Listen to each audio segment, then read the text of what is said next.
Magic Smoke. G'day everyone. Today I'm looking at the Athom Smart Plug. This is the V2 of the Smart Plug. The model number is PG05V2. This is the Australian and New Zealand model, and it's rated at 16 amps. So the reason I'm looking at this today is there was a forum post on GeekZone where another member of GeekZone had a problem with their smart plug. You can see a lot of charring here, and obviously they pulled it apart to see what was wrong, and a little bit of analysis here. So you can see a bit of melting of the plastic casing here around the active pin. There's a resistor here which is showing a lot of charring, and that sort of matches up with this case. So I believe that this resistor here is what's blown out. So today we're going to dig inside and have a look at what's inside.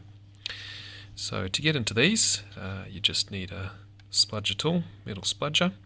Give it a quick work around the sides, each of the four sides, and that'll pop out eventually.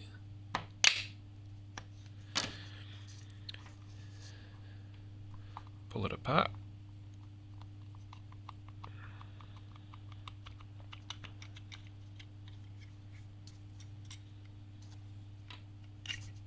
There we go. So the area that we're looking at is this resistor here, and it's connected to the active pin. I'm not sure if you can see there, but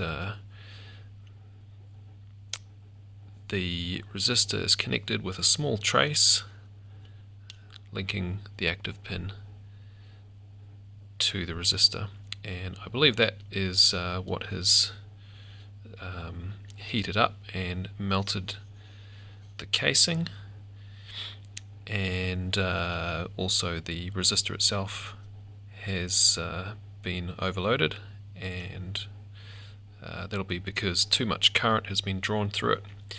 So why would that have happened? Well, we can see that the relay is switching the neutral side. So the active side is actually just wired straight through, and that's what this blob of solder here is. So we get the pin coming through from the mains, comes through that blob of solder and into here, which will go directly into the switched device. So the active side is actually not switched, it's the neutral side that's switched. So we're pulling some power off that, obviously to power the electronics.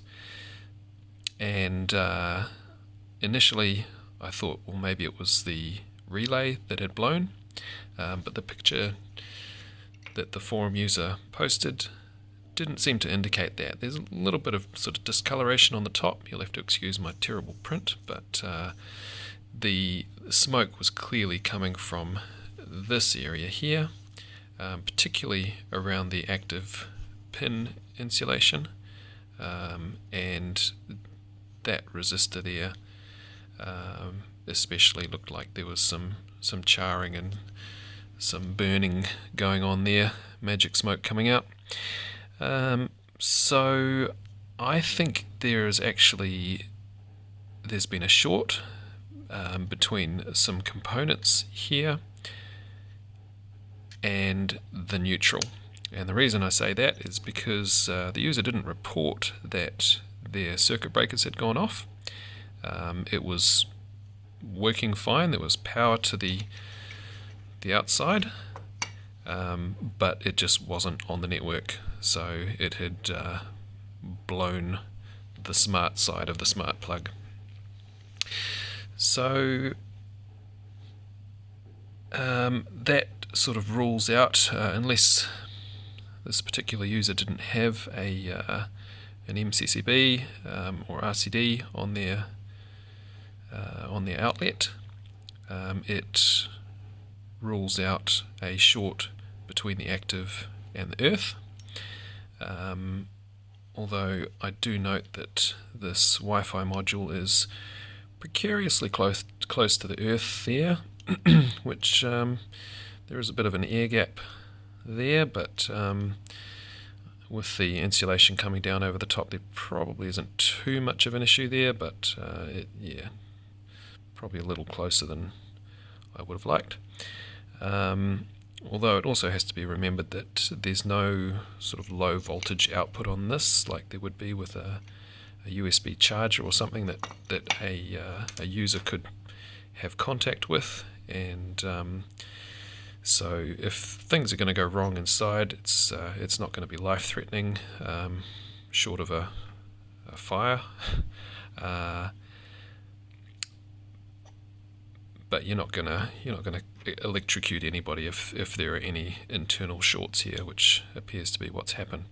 So something else is shorted. I don't actually know what else that might be. A little hard to see from this perspective here if there's anything else that looks like it may have overheated, shorted out, melted.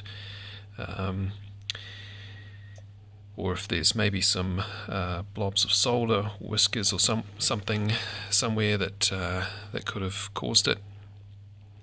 But there is a fairly large amount of current that has gone through this at the full 240 volts. So it's obviously something significant. Anyway, that's all I have for you today.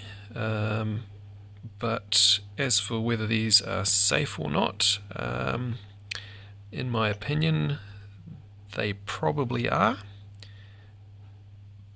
But I would like to see some other analysis on this. If there's anyone else out there who's an electrical engineer who can actually assess this PCB and maybe identify some areas that could be higher risk. Would be nice to know if these are actually safe. Let me know in the comments. Thanks.